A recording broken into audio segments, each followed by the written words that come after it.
It all started with a sound. Not a dramatic sound, like a gunshot or a scream.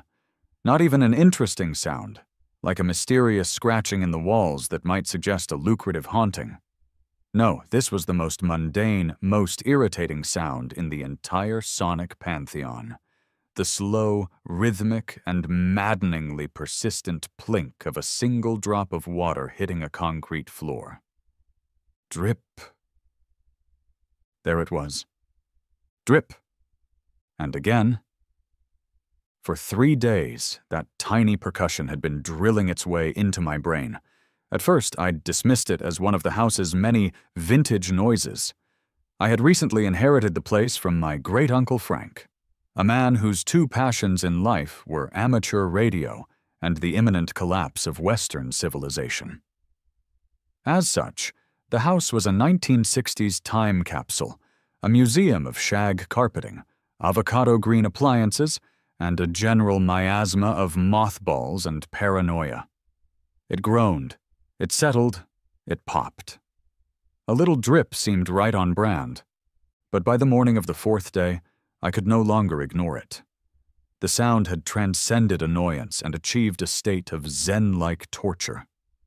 Every project deadline, every email, every attempt to lose myself in a video game was punctuated by it. Drip. It was coming from the basement, the one place I hadn't yet ventured. "All right, that's it," I muttered to my monitor, which was displaying a logo design that now looked suspiciously like a water droplet. "Time to adult." The act of adulting, in this case, meant Googling plumbers near me and choosing the one with the most straightforward, no-nonsense name. D&K Plumbing sounded reliable. I dialed. A gravelly voice answered on the second ring. "Dave's Plumbing and Kill-In Leaks. The first part's the business, the second's the hobby. What's dead?" I blinked. I think I have a leak?" I said, my confidence immediately evaporating. "It sounds like it's coming from the basement. I say think because, as I mentioned, this house makes a lot of unique noises." There was a long, suffering sigh on the other end of the line. "Son, they all leak eventually. Gravity and water are undefeated. It's the oldest rivalry in the world, and we're just the poor saps who referee. We'll be there between 8 and noon tomorrow." I hung up, feeling a surge of misplaced accomplishment. I had taken decisive action. I was a homeowner, tackling a homeownership problem. To celebrate, I made a cup of coffee and went to inspect the exterior basement access. It was one of those classic Bilco doors. 2 slabs of slanted steel set against the foundation, painted a shade of green that had probably been fashionable when color television was still a novelty. A heavy-duty padlock, rusted into a solid chunk of orange-brown metal, held it shut. It looked less like a door and more like a tomb entrance. I hadn't even tried to open it since I moved in. I figured the plumbers were the experts. Why strain myself? It looked heavy. I was sipping my coffee, contemplating the historical significance of peeling paint, when a shadow fell over me. "Michael, is it?" I turned to see a woman standing on my lawn. She was in her 50s, with a helmet of blonde hair so perfectly coiffed, it looked like it could deflect small arms fire. She held a clipboard against her hip like a sidearm. Her smile was a masterpiece of passive aggression, all teeth and no warmth. "It's Mike, actually," I said. "Carol Peters," she announced. Her voice as crisp as a freshly ironed shirt. "I'm the president of the Whispering Pines Homeowners Association. I just wanted to personally welcome you to the community and touch base about a few minor compliance issues. My internal monologue, which is generally a sarcastic and unhelpful narrator, kicked into high gear. Whispering Pines? I've never heard a single tree whisper, but I have heard my neighbor Gary's industrial-grade leaf blower at 7 a.m. every Saturday for the last 3 weeks. That's less of a whisper and more of a jet engine. "Oh, okay," I said aloud, the model of politeness. "Yes," she continued, glancing down at her clipboard. According to my notes, your lawn is currently at 3.5 inches. The community bylaws, which you should have received at closing, clearly stipulate a maximum height of 3 inches. It's for visual consistency. I stared at her, then at my lawn, which looked, to my untrained eye, exactly like every other lawn on the street.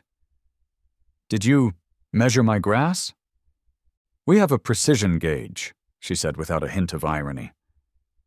And we also received a report about a commercial vehicle parked in your driveway this morning. The plumber? He's coming tomorrow to fix a leak. I was starting to feel like I was being cross-examined. Of course, she chirped, making a note. Just a friendly reminder that commercial vehicles are not permitted to be parked for more than 4 hours at a time. It's for the aesthetic uniformity of the community. Aesthetic uniformity. The phrase hung in the air like a bad smell. This woman was the living embodiment of every online forum complaint about HOAs I'd ever skimmed. Her eyes, sharp and critical, then drifted past me to the back of the house.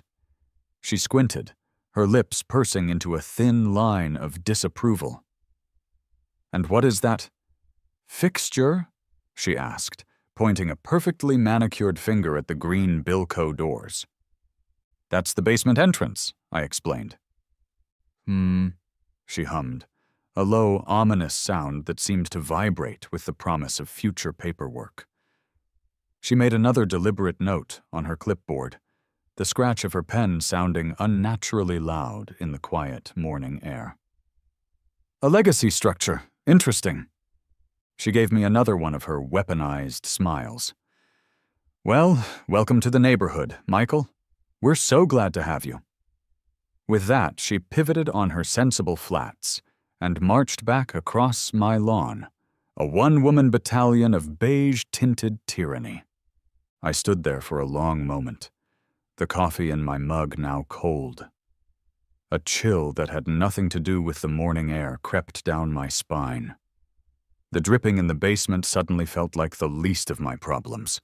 The next morning, at precisely 8:15, a large white van that proudly read D&K Plumbing, "We get in your pipes," pulled into my driveway. 2 men hopped out. The first was Dave, the gravelly-voiced owner, a man in his late 50s with a face like a road map of every busted pipe and clogged drain in the county. The second was a kid who couldn't have been older than 20, with earbuds in and a distracted air, as if he was mentally scrolling through TikTok. This, I presumed, was the K of D&K. "Mike?" Dave grunted, extending a calloused hand. "Dave, this is Kevin. He's my apprentice. Mostly he provides the youthful despair that fuels my will to live." Kevin pulled out an earbud. "What's up?" "Let's see this leak," Dave said, ignoring him and heading around the side of the house. I led them to the Bilco doors. Dave sized them up with a professional grunt. "Yep, she's an old one. Let's see what horrors await." "Bet there's black mold," Kevin offered, finally showing a spark of interest. "Or a ghost. Or ghost mold." "Kid, for what I charge, I'd wrestle a family of ghost badgers," Dave retorted, pulling a massive pair of bolt cutters from a bag. "The lock's a goner." With a loud snap, the rusted padlock gave way. Dave and Kevin each grabbed a handle on one of the steel doors and braced themselves to lift. It was in that exact moment, the moment of potential resolution, that Carol reappeared. She wasn't holding a clipboard this time. She was holding a thick, white 3-ring binder. It was the bylaws, held with the reverence a priest might afford the Bible. "I'm sorry," she announced, her voice ringing with the unholy authority of a true bureaucrat. "I'm going to have to stop you right there." I felt a wave of exhaustion wash over me. "Carol, what's up now? They're just trying to get to a leaky pipe in my basement." She smiled her terrible smile and tapped a finger on the cover of the binder. "Bylaw 7, Section C, Paragraph 2, she recited, as if from memory. All exterior modifications, repairs, or removals must be pre-approved by the Architectural Review Committee. That includes the remediation of non-compliant legacy structures. Dave, who had one hand on the door handle, slowly turned to face her. "Ma'am, it's a door. We're not building a deck." "It is an aesthetically discordant metal protuberance on a uniform foundation line," she declared, the phrase rolling off her tongue with practiced ease. It was clear she'd been rehearsing. "I've already consulted with the committee via emergency email chain this morning. You are not permitted to access the property through this portal." The word portal hung in the air. Kevin snorted, then quickly disguised it as a cough. I was flabbergasted. "Portal? It's a basement door. How else am I supposed to get down there?" Carol's smile tightened. "That's the other matter the committee addressed. Given its non-compliant nature and unsightly appearance, a motion was passed for its immediate removal and replacement with graded soil and sod." The world seemed to tilt on its axis. I could hear the drip, drip, drip in my head. "I'm sorry, did you just say you want to bury my basement door? Under grass?" "It will create a much more pleasing, contiguous green space," she explained patiently, as if talking to a particularly dense toddler. "For the aesthetic uniformity of the community." Dave finally let go of the handle and turned to face her fully. "Lady, I've been a plumber for 40 years. I have seen things in pipes you wouldn't believe. I've pulled out tree roots, a Barbie doll collection, and what I swear was a whole Thanksgiving turkey. But I have never, ever been told I can't open a door because it's aesthetically discordant." "Then you've been fortunate to work in communities with less rigorous standards," Carol sniffed. She puffed out her chest. "The injunction is filed. I will be forced to fine Michael $50 for every 10 minutes these unauthorized contractors remain on his property." I was speechless. Utterly, completely, and profoundly speechless. It was a level of petty tyranny so absolute, so divorced from logic that my brain simply refused to process it. Dave looked from Carol's implacable face to my stunned expression. He shook his head slowly, a look of grim sympathy in his eyes. He motioned for Kevin to pack up the tools. "Kid, call us when you figure this out," he said, clapping me on the shoulder. "Seriously, I've dealt with city inspectors collapsing sewer lines and sewage backflow from the depths of hell itself, but this is a new one. This is art." They got in their van and drove away, leaving me alone in my backyard with Carol, who stood guard over my basement door like a dragon protecting a horde of oppressive regulations. I was defeated. My plumbing was leaking, my access was blocked, and my house was now officially under siege by the Homeowners Association. The next morning, I was awoken not by the gentle rays of the sun, but by the rhythmic scrape of shovels against dirt. I stumbled to my bedroom window, my mind still foggy with sleep, and peered out. What I saw jolted me into full, horrified consciousness. A small landscaping crew, their truck emblazoned with the words "Whispering Pines Preferred Vendor," was hard at work. They weren't planting flowers or trimming hedges. They were systematically piling heaps of dark, rich soil directly onto my Bilco doors. One man was tamping it down, while another was unrolling perfect, vibrant green rectangles of sod and laying them over the growing mound. They were actually doing it. They were burying my basement. My thoughts raced in a frantic, panicked loop. This couldn't be real. This was a prank, a fever dream. But the sight of the landscapers working with such mundane efficiency was undeniable. This was the most aggressively passive-aggressive act I had ever witnessed. It was a masterpiece of suburban warfare. From somewhere inside the house, I could still hear the drip. It was louder now, I swear it was. It was mocking me. "Drip, you see?" Drip! They've won! Drip! I grabbed my phone and launched into a spiral of Kafkaesque futility. First, I called Carol, straight to a voicemail message that sounded like it was recorded at a hostage negotiation. You've reached Carol Peters. For all HOA-related inquiries, please refer to the bylaws. For emergencies, please contact the appropriate authorities. Have a uniform day. Next, I called the HOA Management Company, a faceless entity in another state. The woman on the other end of the line was polite, professional, and utterly useless. I see the work order here, sir, approved by the Architectural Review Committee.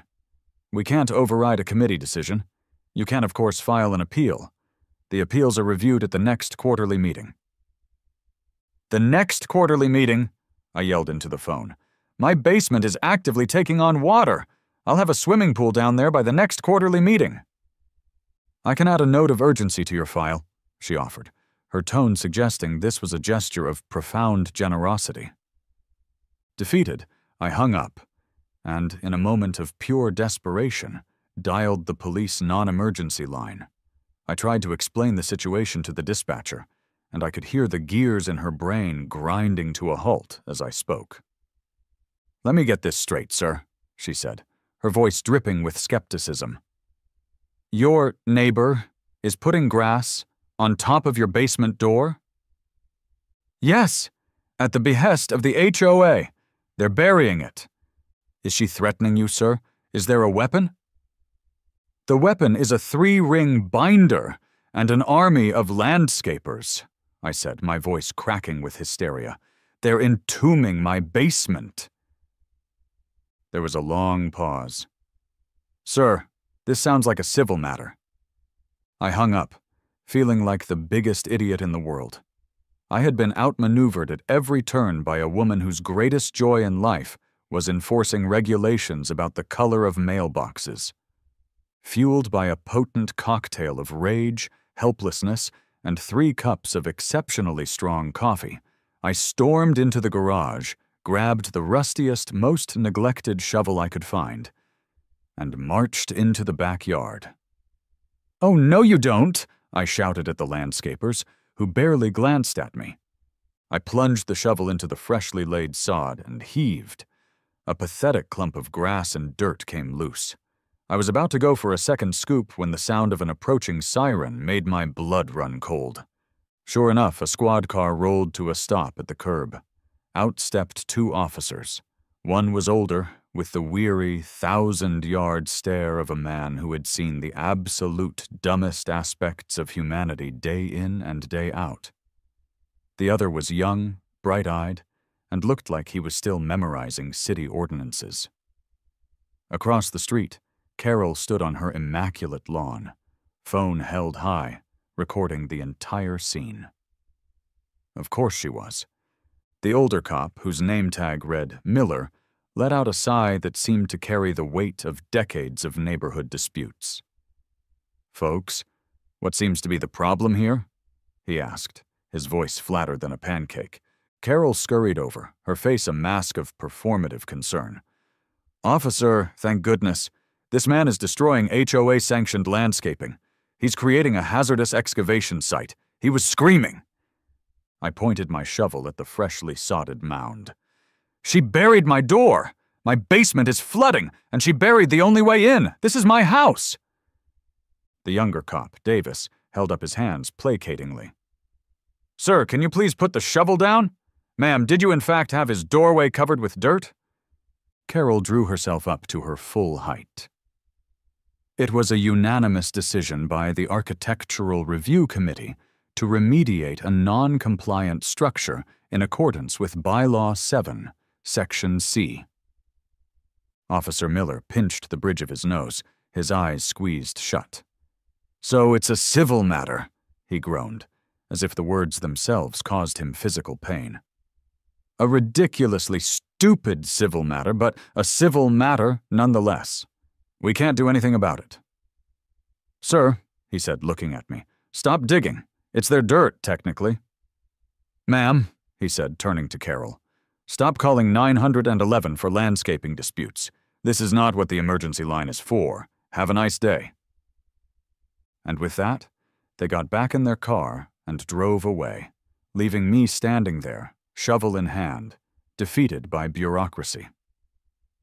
I was back at square one, only now square one was buried under a foot of topsoil and premium fescue. That night, the house felt different.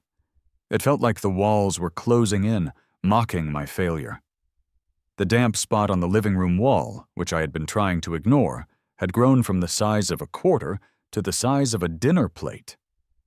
The drip, drip, drip was no longer just a sound. It was a countdown. I was slumped in my office chair, staring blankly at my screen, when a memory sparked in the back of my mind. A dusty cardboard tube, tucked away in the back of the master bedroom closet, that I'd found while unpacking. I'd assumed it was just old wrapping paper, but on the end, scrawled in my great-uncle's spidery handwriting, were the words, "House plans, Frank's copy, do not discard." With a surge of adrenaline, I retrieved the tube. I cleared off my desk and carefully unrolled the brittle, yellowed paper. They were the original blueprints for the house, dated 1962. I scanned the familiar layout: living room, kitchen, bedrooms. Then I found the basement section. There was the main area, the boiler room, and something else. A large, rectangular section walled off from the rest, labeled with two simple letters: P.S. My eyes followed a faint, dotted line that led from the P.S. section up to the first floor. It ended in the study. My study. Right at the wall with the built-in bookshelf. My heart began to pound against my ribs. P.S. Personal shelter? I turned and stared at the bookshelf. It was a sturdy, dark wood monstrosity, filled with my great-uncle's library of Tom Clancy novels, Cold War histories, and dozens of grim, practical guides with titles like The AZ of Trapping Small Game and Concrete for Dummies. It looked as solid and immovable as the house itself. But the blueprints didn't lie. I ran my hands along the back panel, behind a row of survivalist manuals. I pushed. Nothing. I pushed harder. I felt a slight give. I threw my shoulder into it, and with a low groan of protesting wood, the entire back of the bookshelf swung inwards, revealing a dark, narrow staircase leading down into the earth. A laugh escaped my lips, a wild, incredulous sound. "No freaking way," I whispered to the empty room. The old man actually did it. I grabbed the heavy-duty mag light I kept for power outages and clicked it on. Its beam cut through the darkness, illuminating a set of steep concrete steps. The air that wafted up was cool and still, smelling of dust, concrete, and something else. Canned peaches? I descended, my footsteps echoing in the confined space. At the bottom, the staircase opened into a room that was a perfect, untouched relic of the Cold War. The walls were lined with industrial metal shelves, groaning under the weight of meticulously organized supplies. There were hundreds of cans of food: Spam, cling peaches, baked beans, condensed milk. There were large blue barrels of water, a hand-crank radio sitting on a small desk, and a Geiger counter with its needle resting peacefully at 0. In the corner, 3 army green cots were neatly made, their wool blankets folded with military precision. It was my great-uncle Frank's paranoia made manifest. It was a monument to a fear that, thankfully, had never come to pass. And it was, without a doubt, the coolest thing I had ever seen. My eyes scanned the room, and then I saw it. On the far wall, the wall that should have backed up to the main basement, was a door. Not a normal door, but a thick, heavy steel door, painted battleship gray, with a large wheel handle in the center, like something you'd find on a submarine hatch. With my heart thudding in my chest, I grabbed the wheel with both hands and turned. It was stiff, but it moved. With a deep, resonant clang of disengaging bolts and a groan of metal that hadn't moved in half a century, the door swung slowly open. I shone my flashlight through the opening, and I saw it. My washing machine, my water heater, and, dripping merrily from an overhead copper pipe right onto the concrete floor near the main drain, was the source of all my misery. I was in my basement. I had done it. I had bypassed the Karen blockade. A slow, triumphant grin spread across my face. Checkmate, Carol. The next morning I was on the phone with Dave from D&K Plumbing, a newfound swagger in my voice. "Dave, it's Mike," I said. "The guy with the aesthetically discordant portal." I heard a weary chuckle on the other end. "Don't tell me. She's now requiring you to get a permit from the Department of Historical Landmarks?" "Better," I said. "I found another way in. It's unconventional. Can you come back? And one more thing. Can you park a block away and walk over? I don't want your van to disrupt the neighborhood's visual consistency." There was a long pause. "Kid, what did you do?" "Just trust me," I said. "It'll be worth the walk." An hour later, Dave and Kevin were at my front door, their tool bags slung over their shoulders, looking both suspicious and intrigued. "All right, kid. What's the big secret?" Dave asked as I let them in. "You tunnel in with a spoon?" I just smiled. "Something like that. Follow me." I led them through the living room and into the study. They looked around, confused. "Okay, just don't freak out," I said, positioning myself in front of the bookshelf. "Dude, if this involves moving all these books, we charge extra," Kevin muttered, pulling out one of his earbuds. I put my hands on the back panel and pushed. The secret door swung open with a now familiar groan, revealing the dark staircase. Silence. Kevin's jaw dropped. His eyes went wide, and the earbud he was still holding fell to the floor unnoticed. "Whoa," he breathed. "Is this a panic room? Dude, this is epic. It's like something out of a movie. Is that a secret lair?" Dave just stared, his mouth slightly agape. He slowly walked to the opening and peered down into the dusty darkness. He was quiet for a long moment. Then he let out a low whistle and shook his head in disbelief. "I'll be damned," he said, a slow grin spreading across his face. He looked back at me with a newfound respect in his eyes. "A bomb shelter. A real, honest-to-God bomb shelter." "Okay, kid, you win. Weirdest access point of the decade. Hands down." "Told you it was unconventional," I said, feeling ridiculously proud. "Unconventional? This is next level," Kevin said, already halfway down the stairs. "Does it have, like, freeze-dried ice cream? Space food?" "Spam and canned peaches mostly," I called after him. Dave just shook his head again and hefted his tool bag. "All right, let's go fix a leak. After this, a busted pipe's gonna feel like a vacation." We descended into the shelter, gave them the 30-second tour, and then I led them to the heavy steel door. I spun the wheel, pulled it open, and we stepped into the mundane reality of my basement. The contrast was jarring, from a perfectly preserved Cold War bunker to a normal suburban basement with a concrete floor, a chest freezer, and a few dusty boxes of Christmas decorations. The leaky pipe was an easy fix for them. The problem was, it required cutting out the old, corroded section of copper. And cutting copper pipe with a reciprocating saw is not a quiet activity. Kevin, looking delighted to be using a power tool in a secret lair, flipped the switch on the saw. The high-pitched metallic scree echoed deafeningly in the confines of the basement. From our perspective, it was loud but manageable. But I couldn't help but wonder what it sounded like from the outside, muffled by a foot of concrete, a layer of earth, and the foundation of a house. It probably wouldn't be a sharp screech. It would be something else, a low, grinding, vibrating hum.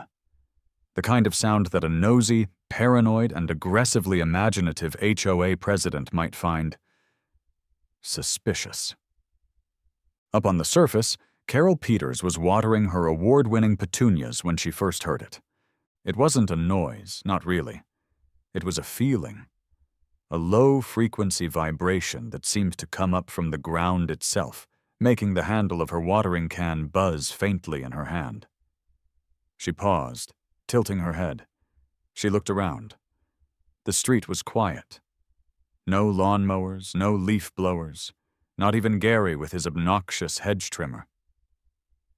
The humming continued, a steady, industrial thrum. It was deep and resonant, and it was coming from my house. Her eyes narrowed. She saw my car in the driveway. She hadn't seen anyone go in or out all day. No work vans, no contractors. Just that strange, vibrating hum emanating from the ground.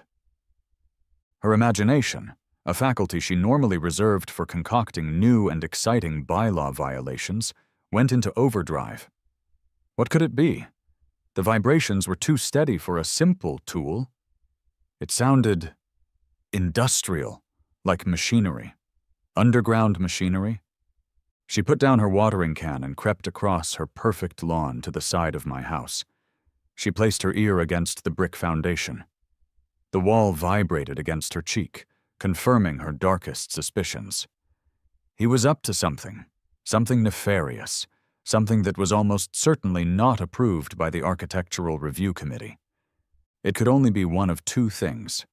He was either running a meth lab, she'd seen the TV shows, she knew they involved strange chemicals and machinery, or he was tunneling, digging a secret tunnel under her very feet.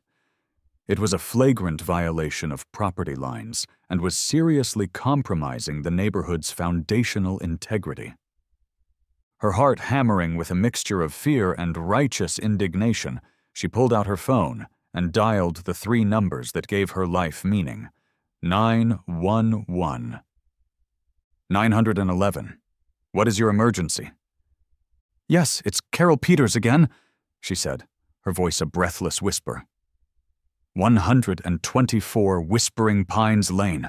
I believe my neighbor is operating some kind of underground industrial facility. There was a pause on the other end. A what, ma'am? There are strange vibrations emanating from his foundation. It could be a meth lab, or he could be tunneling. Either way, it needs to be stopped immediately. Back in my basement, the saw fell silent. Dave was wiping his hands on a rag. All right, new pipe's in. Let's see if she holds.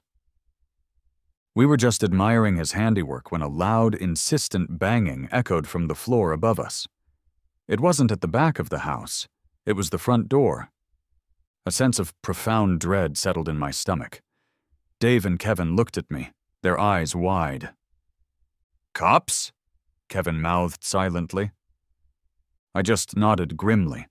The banging came again, louder this time. I looked at the 2 plumbers, at the tools scattered on the floor, at the open door to a secret bomb shelter. There was no explaining this away. I trudged up the basement stairs, through the shelter, up the secret staircase, and into the study. I walked to the front door, my heart pounding a rhythm that was far more frantic than the drip had ever been. I opened it to find Officers Miller and Davis standing on my porch. Miller looked like he was one bad day away from early retirement. Son, he began, his voice dangerously calm. We're going to do this one more time. Your neighbor says you're running a drug lab or digging a tunnel to China in your basement. So I'm going to ask you very simply, what is all that noise? I looked at his exhausted face. I looked past him and saw Carol on her lawn, practically vibrating with anticipation. I thought about the absurd series of events that had led to this moment.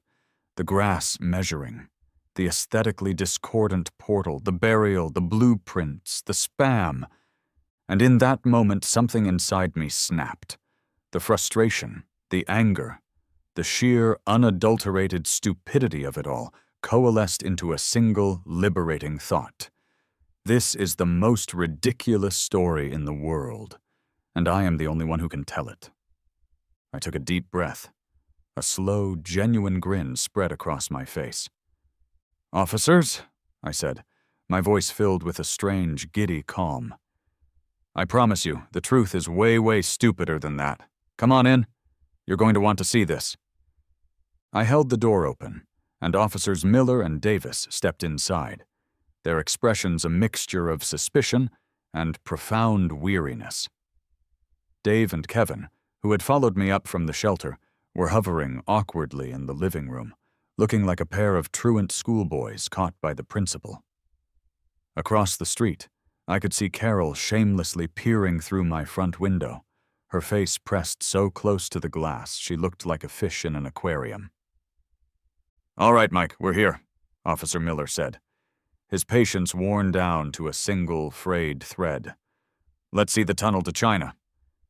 "No tunnel," I said, leading them towards the study. "It's this way." They followed me into the room.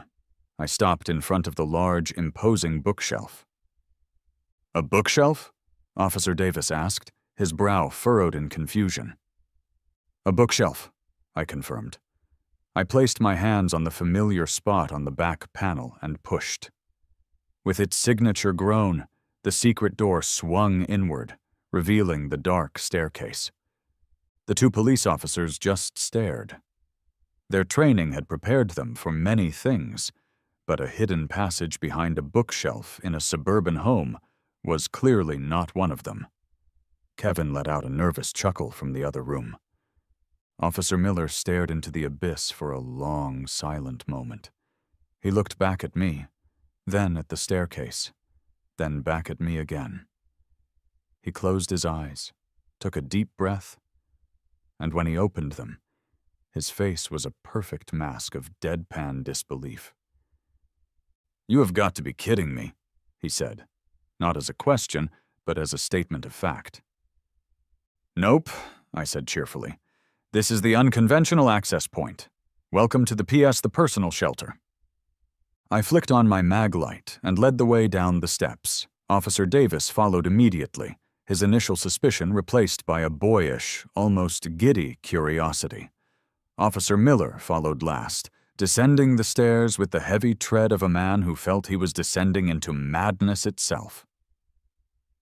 "Watch your step," I said. "Great Uncle Frank wasn't much for building codes." When we reached the bottom, I gave them the grand tour. I shone my light on the shelves packed with canned goods. "Behold," I announced with a theatrical sweep of my arm. "Enough Spam and baked beans to survive a medium-length nuclear winter." I pointed to the hand-crank radio. "Shortwave for listening to the post-apocalyptic chatter, then to the Geiger counter. To make sure your post-apocalyptic chatter isn't giving you radiation poisoning." Officer Davis was eating it up. He had his phone out and was taking pictures.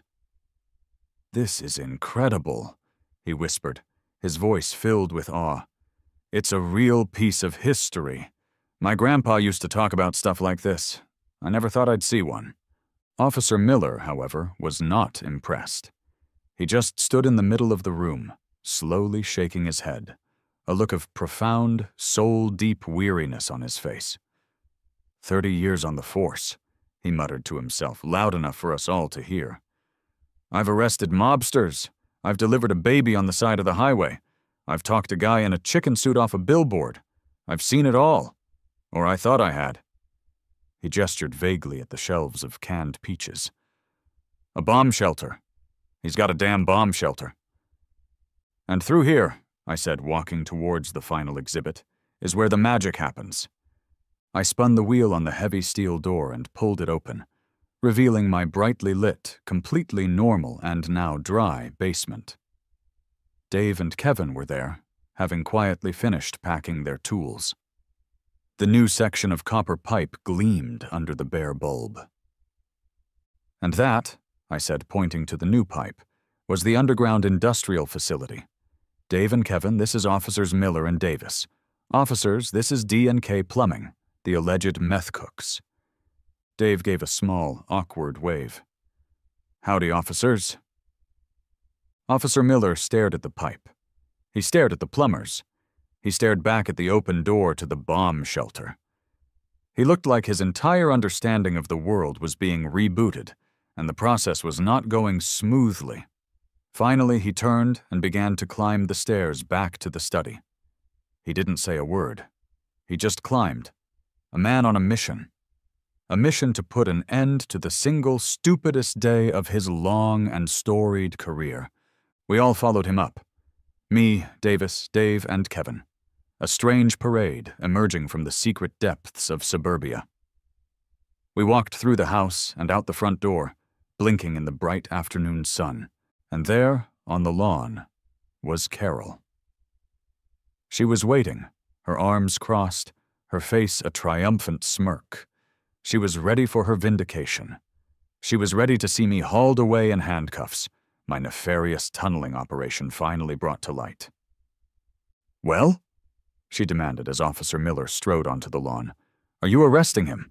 What was he hiding down there?" Officer Miller didn't stop walking until he was standing directly in front of her, so close she had to crane her neck to look up at him. His voice, when he spoke, was flat, devoid of all emotion, and carried the chilling finality of a judge delivering a verdict. "Ma'am," he began, "for future reference, a 1960 S-era, fully stocked, private nuclear fallout shelter is not, in fact, probable cause for a search warrant, nor is it, to my knowledge, a violation of any city ordinance." Carol's triumphant smirk faltered. Her brain seemed to short-circuit. A what?" Officer Davis, ever helpful, chimed in, his face beaming with excitement. "It's so cool! He has a Geiger counter and everything, and like a 50-year supply of Spam!" Carol stared at him, then back at Miller, her mouth hanging open. The gears were turning, but they were grinding on a concept far too bizarre for her meticulously ordered world view. Miller leaned in slightly, lowering his voice to a conspiratorial, menacing growl. "The noise," he said, enunciating every word with surgical precision, was a plumber fixing a pipe.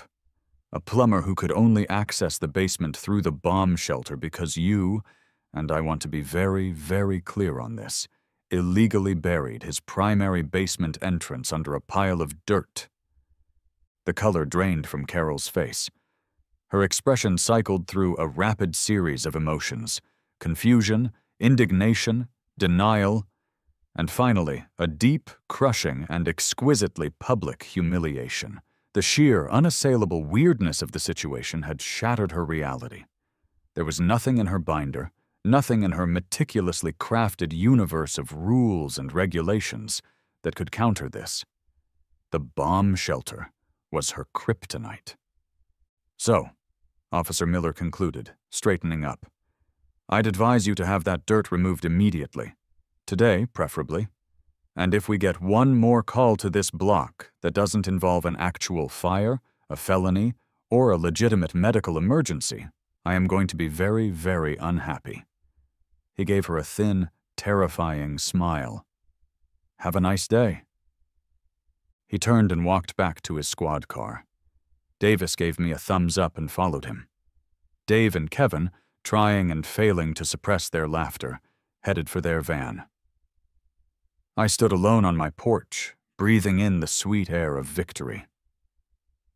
The next morning, the landscapers were back. This time they worked in reverse, shamefacedly shoveling the dirt and rolling up the sod, revealing my scarred but functional Bilco doors. The work was paid for by a miscellaneous community expense fund, a line item I'm sure Carol created with gritted teeth. A week later, life had settled into a new kind of normal. The drip was gone. The basement was dry. And the bomb shelter, my strange inheritance from Great-Uncle Frank, had been transformed. I'd cleaned it out, aired it up, and restocked it. It was now part wine cellar, part pantry, and part personal museum of Cold War paranoia. I was down in the main basement with Dave and Kevin, celebrating the successful completion of the weirdest plumbing job in history with a few cold beers. Dave took a long sip and looked around. "Kid, I'm retiring in 2 years," he said, a genuine warmth in his voice. "For the rest of my life, when my grandkids ask me to tell them a story about work, it's gonna be this one. The bomb shelter plumber job. It's a legend." Kevin, who was scrolling through the pictures he'd taken, looked up. "Dude, you should totally list the shelter on Airbnb. Cozy, post-apocalyptic getaway with vintage canned meats included. You'd make a killing." I just laughed. The idea was tempting. Months passed. The autumn leaves turned, and the neighborhood settled into a quiet rhythm. I worked, I paid my bills, I even started to enjoy the quiet hum of suburbia. I hadn't heard a peep from Carol, who now seemed to find the other side of the street fascinating whenever I was outside. One afternoon I heard the clank of the mail slot. I went to the door and found a single, official-looking envelope on the floor. It was from the HOA. My heart seized for a brief, paranoid moment. Was my trash can out 2 hours too early? Had a new, even more insidious bylaw been passed? I braced myself and tore it open. It was an invitation to the annual Whispering Pines neighborhood block party. Tucked inside the printed card was a handwritten note on a small piece of paper. The handwriting was messy, masculine. It was from Gary, the leaf blower guy, who I'd since learned was the new HOA president. It read, "Mike, hope to see you there. Brenda's making her famous 7-layer dip. You don't want to miss it. P.S. Seriously, though, if you ever see a mushroom cloud on the horizon, we're all meeting at your place." I looked at the note, a wide, genuine grin spreading across my face. I looked towards the study, towards the bookshelf that stood as a silent guardian of my family's strange and wonderful history. And for the first time since I'd moved in, I let out a real hearty laugh. The sound echoed through the quiet house. It was the sound of someone who was finally, completely, and absurdly home.